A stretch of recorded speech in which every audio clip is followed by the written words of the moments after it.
I've seen a lot of artwork, okay? I've seen a lot of portraits of people in my lifetime. Honestly, I've never seen work like John's work because it's soulful, it's accurate, it almost looks like a photograph, but somehow he reaches the soul of the person's eyes or the move of their body, like the one with Mariano, that look of him looking at his ball before he throws that ball, or that famous moment when Pettit holds his glove like that, or Bruce Springsteen working with his man on that saxophone. There's a certain love that was communicated in that drawing. And my whole life, I've never seen anything quite like it. And I just want you to know, if anybody out there wants a testimonial about how an artist does the work and how proud you would be to own one, like I am to own one, get some of John's work and pass it on. You do yourself a favor, because someday it'll be worth a lot of money, but it'll bring you more joy than money. And that's what art is all about. So watch and look at all the stuff that you're about to see right now, because you're going to love it as much as I do. Good luck. Well, I want to welcome everybody back to the next Carl's Corner. It's been a while since I've done a Carl's Corner because I've been on the road meeting some fascinating people. And one of the most fascinating people besides the artist I met is a friend of mine that I met who's way on the other side of the country, way on the other side of Long Island. My friend, John Herz, who's an amazing artist. And John, thank you for coming on here. Thank you for having me, Carl. John, I think it's amazing how we use Tony Orlando as the opening sequence to open up this podcast. But if it wasn't for Tony Orlando, you going to see his shows, I think, in the New York and Connecticut area, you ended up meeting a friend of mine, John Patillo, who was a friend of mine who I actually was doing almost a month and a half ago now, when he was up there in New York area and did a performance at your location there in Long Island, and meeting you. So it's amazing how things go full circle. So how I met you, Nancy, and some of your amazing artistry, your work, and actually seeing what you've done is just, as a photographer and another fellow artist, just amazing about someone having that much talent, but notoriety also. So again, thank you. So actually, it actually goes from the beginning. I remember mentioning about how did it start that you always were able to do this, but it's only been recently that you've been able to do this, correct?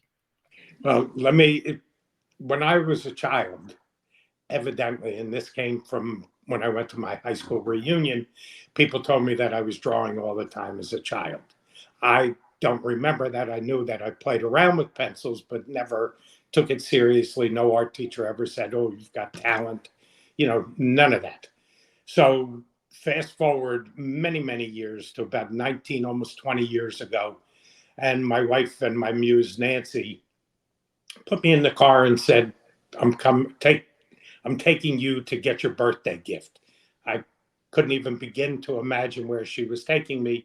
And she took me to a local art store and said, buy drawing supplies. You used to like to draw as a kid. Maybe you'd like to start again. And like I said, that's about 19 years ago. I picked up the pencils. The first thing I started to draw, I kept saying, who's drawing this? I don't know how to draw this way. I've never been good like this. And I just continued and continued till it became an obsession that I can't live without. And I did black and white only for about 10 years. And then I picked up colored pencils and now pastel pencils. So everything I do is with a pencil.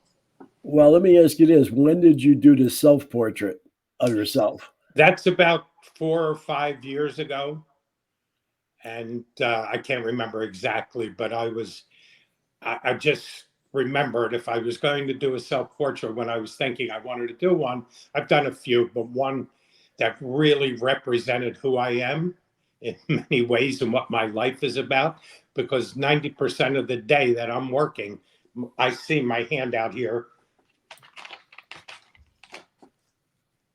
just like this. So it's always in front of me with a pencil, and that's what I'm looking at 90% of the day.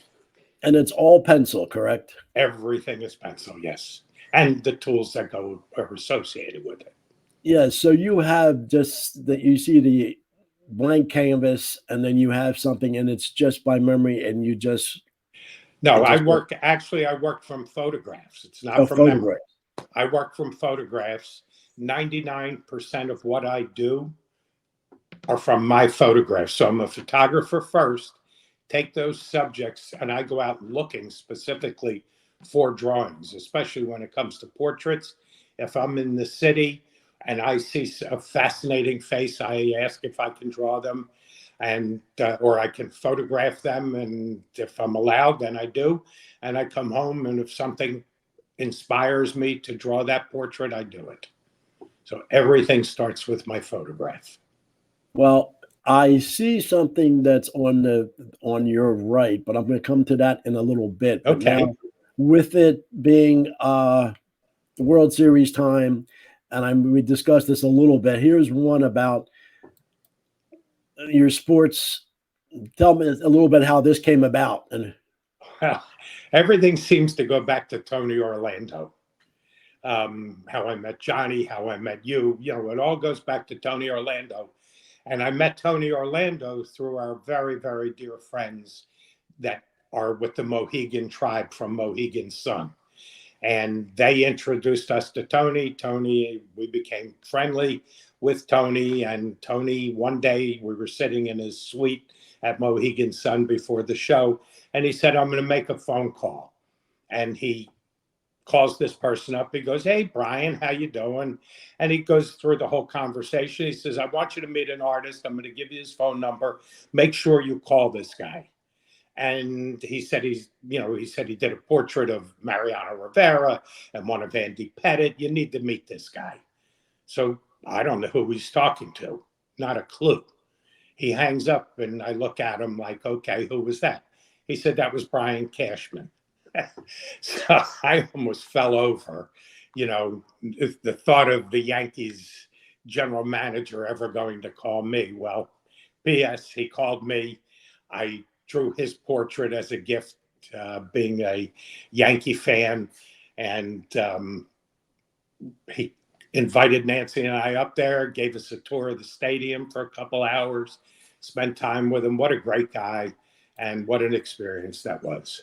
I figured that would be poignant with the World Series going on in New Yep. York with the Yankees. Now, if they would have lost last night, maybe we would not have showed No, up. we would not have shown that. We would have not shown that, but maybe they do have some hope to win tonight. Been a rough series. Yes, it has Rough been, but series. that's another discussion for another day. Right. So I will have to bring up now on the top on your right, there's because I actually, when I spent the night there, yes, that I actually I slept on an air mattress in your studio, which was absolutely amazing in itself. But then seeing that, and then talk about how this came about. And I know it's a work of love, but then I can see the signatures on here, John. Yeah, I was asked by when I first started to draw, maybe 2 years into drawing. I was asked by a friend of mine if I would do the Born to Run album cover. He was an incredible Bruce Springsteen and the E Street Band. He was an incredible fan, traveled all over the world to see them. And he asked me if I would do it. And he was a friend of mine and I was a new artist. So I said, sure. So I found the original photograph by the phenomenal photographer, Eric Mayola. And I drew this. Now, the original, the piece you're seeing behind me is a small 12 by 18 print. But the original is, I think, 30 by 40. So it's quite large. And that I had that. I did some prints of it. Eric Mayola reached out to me. He heard about me. He heard about the drawing. He reached out to me. And we had a nice conversation. He told me he was going to use the drawing in part of his lectures. He also told me, please don't sell any. And I did not. I did not. So I happened to have a few prints just for samples. And I was doing a show in Miami, Florida. And Bruce happened to be there.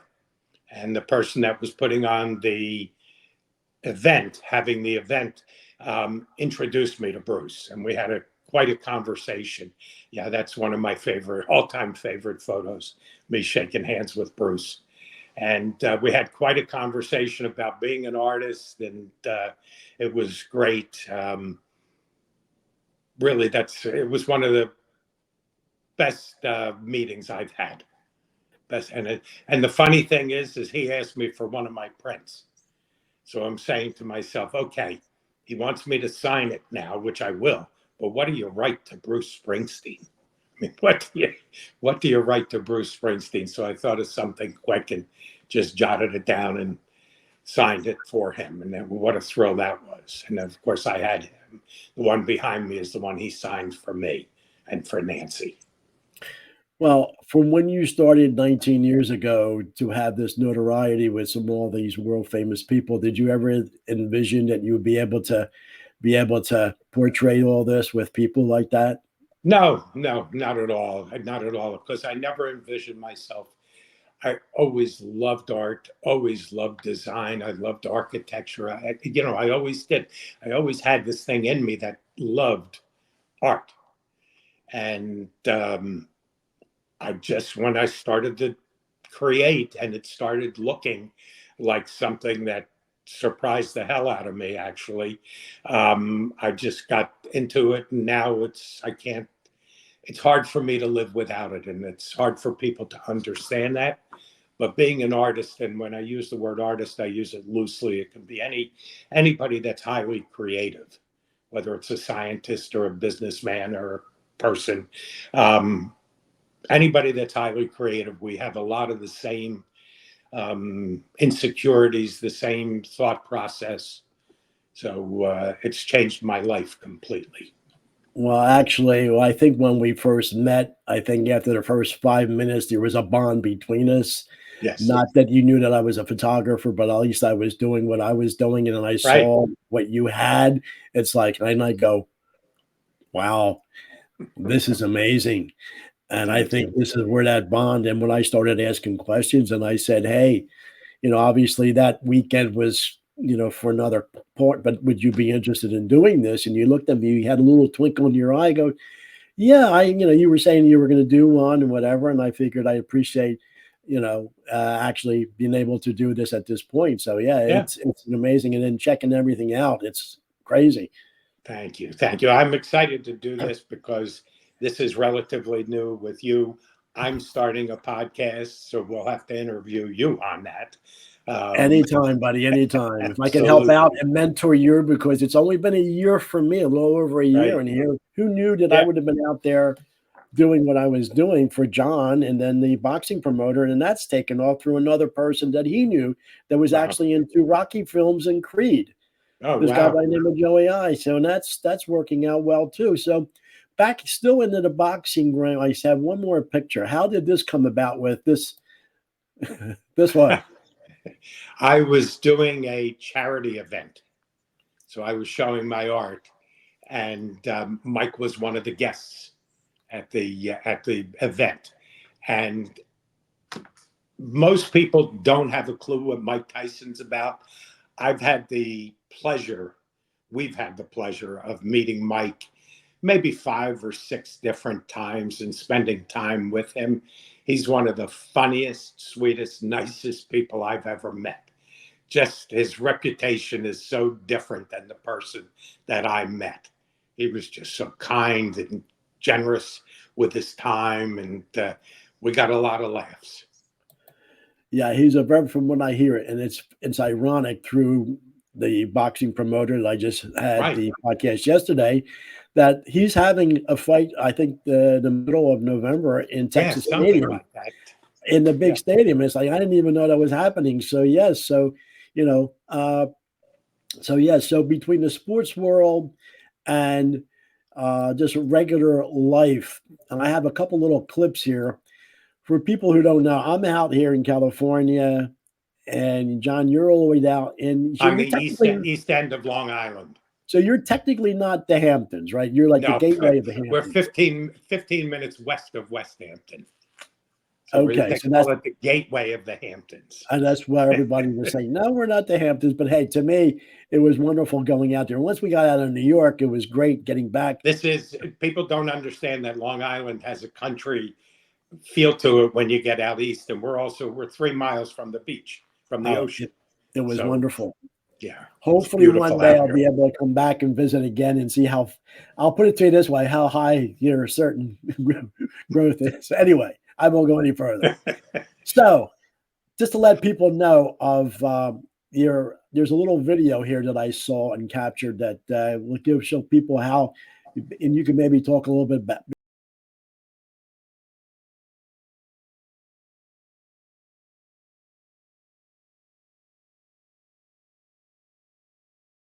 John, I forgot that you were muted while that playing, but yeah, just Oh, go talk ahead. about that. Go ahead, talk All right. about that. That is a time-lapse photography. And time-lapse photography enables me to put an hour into literally seconds. So as I'm drawing, I have the camera over my shoulder and it's taking a video, but it's a time lapse. That particular piece has a lot of meaning. That's the piece I am working on right now. So that's a current clip that I just put up on social media. 2 weeks ago, Nancy and I went to the Norman Rockwell Museum in Stockbridge, Massachusetts. And I got so inspired by his artwork that I came home and I knew I wanted to tell a story.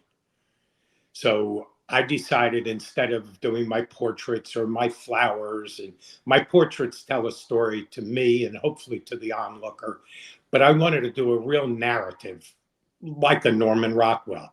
So right now I'm in the process of doing a drawing that is called How We Communicate. And it's going to be my version of this time telling a story of today's people. And you'll see it in a couple of weeks. It should be done. Now, is this the one I'm going to play this now? So because I know our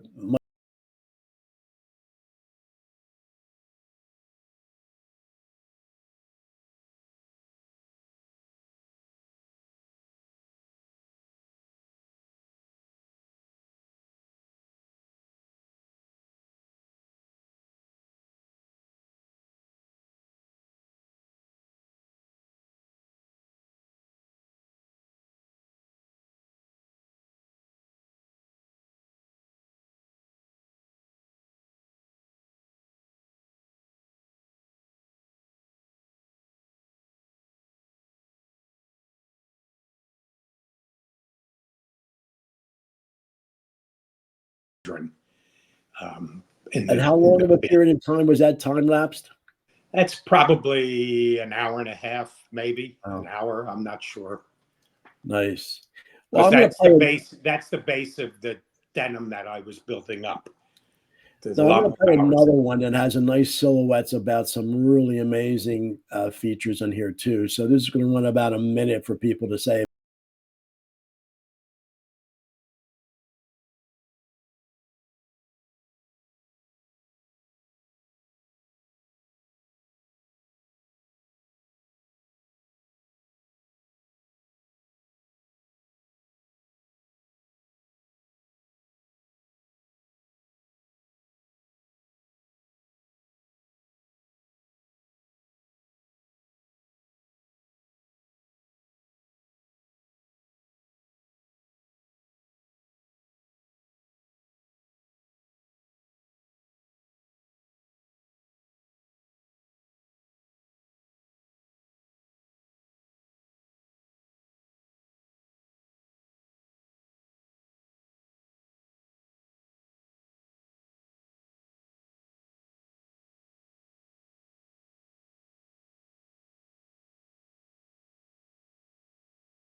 Yeah, I think collage with music behind it, telling a story is my gift, and I love that. So, a little bit of background of all of those and that theme.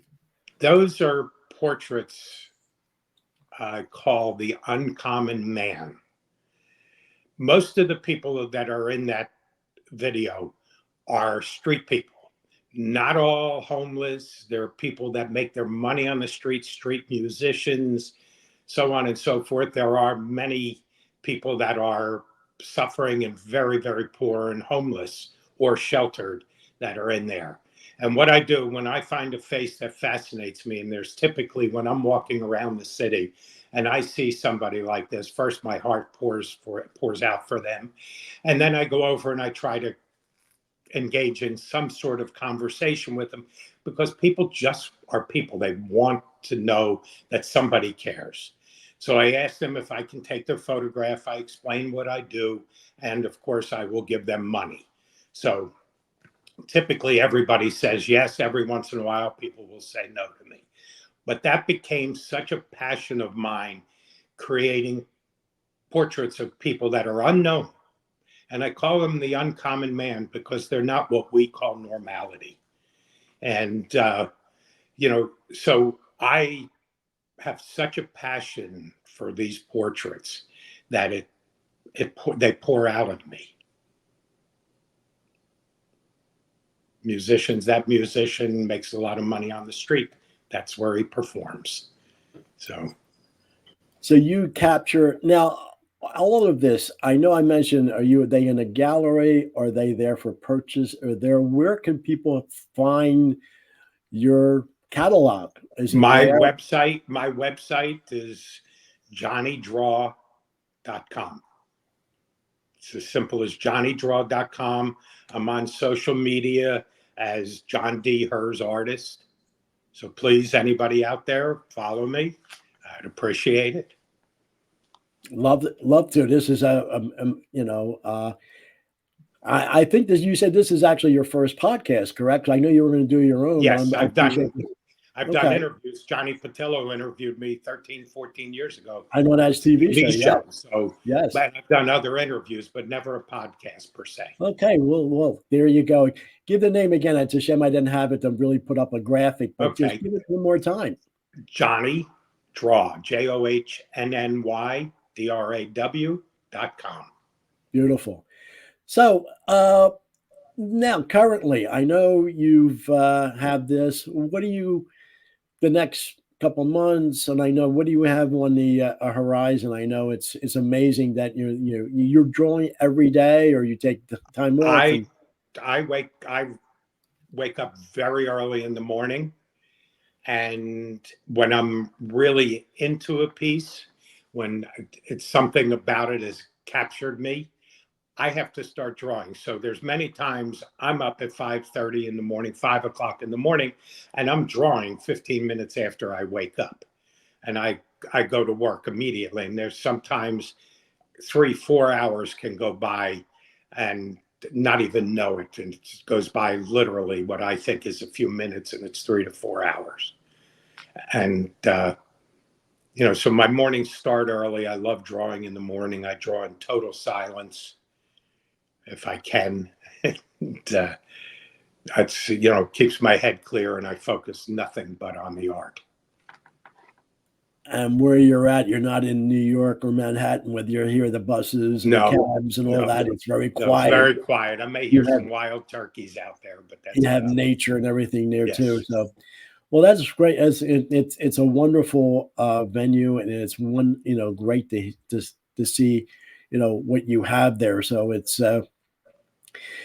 I know when we spoke the last time that you have some other business ventures. I know we could talk about your son with the video books, so we could talk about them off camera. But I think that's an amazing thing also that maybe we could talk about maybe in another podcast.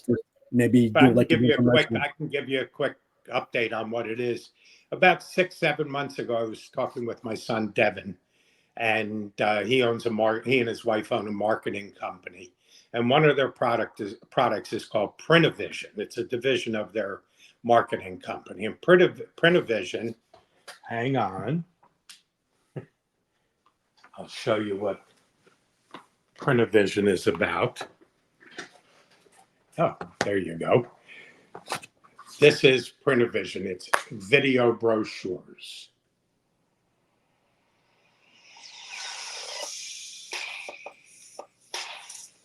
So this is one Yeah, of the actually, I great had marketing tools. This is one of the greatest marketing tools you'll ever see. So about 6, 7 months ago, I'm talking to my son, and he tells me he's looking to hire somebody part-time to do sales for him. So I said, okay, you don't have to look any further. I would always love to work with you.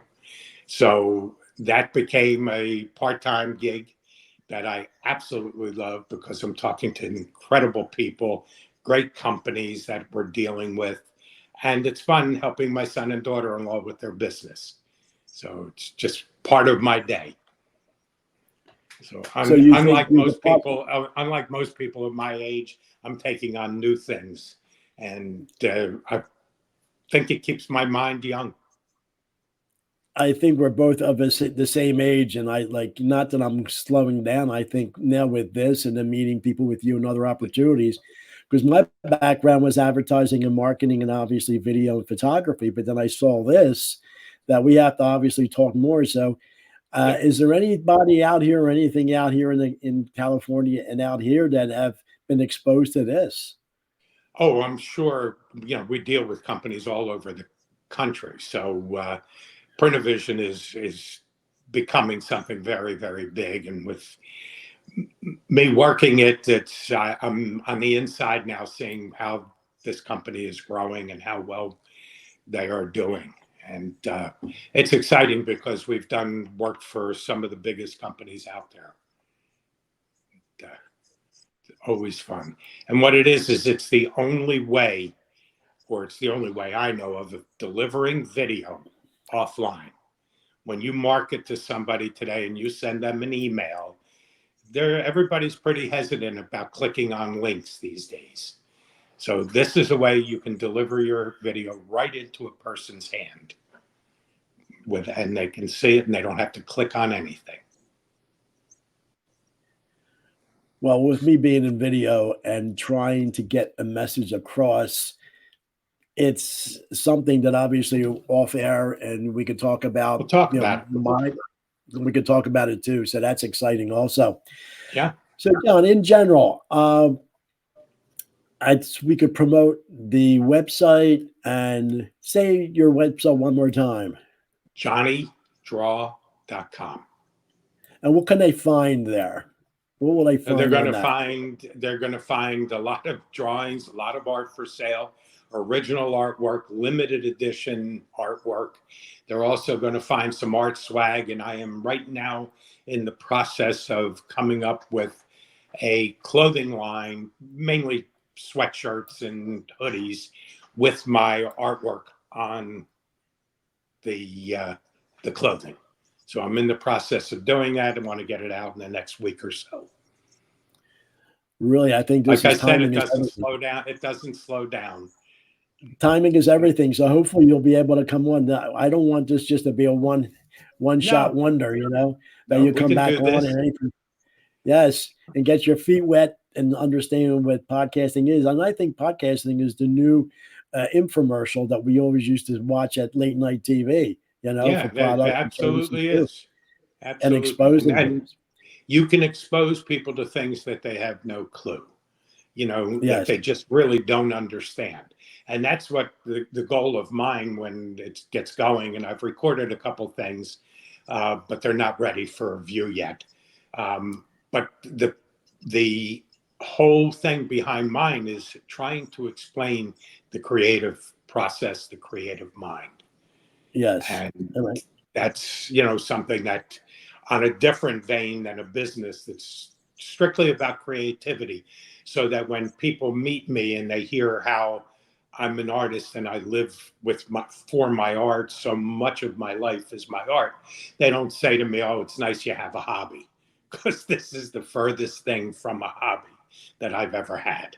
So trying to have people understand what it's like to be an artist, whether it's a singer, a writer, or scientist, like I said before, business person that is just creative, like as Steve Jobs or Bill Gates, those type of things. So that's what I'm trying to do with mine. And yours, I know, is going to be good because I've seen a couple of them and they're really, Johnny's was great. I do thank you also. But I found one other little video that you had on Facebook about the creativity of the pencil. And I'm going to show that one now. It's only 39 seconds, and you can elaborate a little bit off of that. What does a pencil artist think about? Well, the other day I was thinking, how long does a pencil last? So I did some research and found out that a standard number 2 pencil lasts approximately 35 miles of writing, or 50,000 words. That sounds like an awful lot to me, but if you can see, my pencils shrink down to nothing. So I can't even imagine the thought of all these pencils in my pencil graveyard that I've used and how many miles I've put on. Care to guess? Well, yeah, that is amazing. Just the actual, there you go. And this is, I can barely hold this.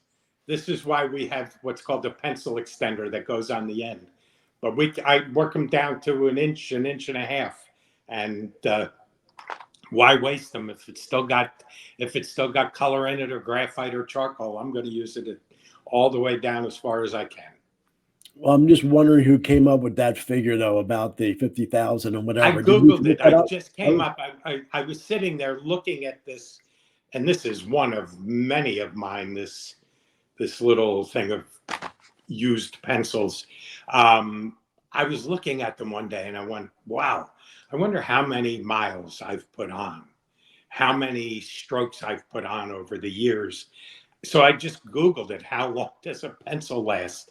And that's what I came up with. A few different places had it saying, I can't remember what the numbers were exactly, but 50 miles or something, 50,000 words, 35 miles per pencil, number 2 pencil.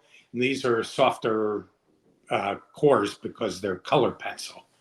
So, but the black and whites, the standard pencils that I use for graphite drawings last about that long. So it's pretty crazy how many miles I put on. Yes, it is.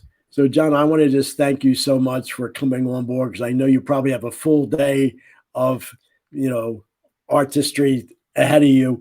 What are you doing today? Actually, just you say you might, as soon as you get off air, you're going to be, what are you working on presently? Well, I'm going back to that piece. That's the Norman Rockwell inspired piece that I'm working on. And that will be up on social media when I put up little pieces. You saw the little time lapse before. I'm still working on that. I probably have another week to 10 days to be able to finish it. And I've already worked 5-6 hours on it today, but I know I'll be going back to it shortly. Well, I appreciate you taking your, and a little bit of time in your busy day. And hopefully we can come back soon, and any updates with anything. And then if Let's do it. Want to know anything more about podcasting, and we have one other little video that we could close out on that shows, and then we can end. So, John, I want to thank you so much. We're going to be thank you for, it's really appreciated. Thank you so much. It's always my pleasure. I appreciate it. So we're going to end out on this. And I'm a big Beatles fan, George Harrison, and I always love to end on a good Harrison song. We'll talk again soon, and thank you again, my friend. Yes.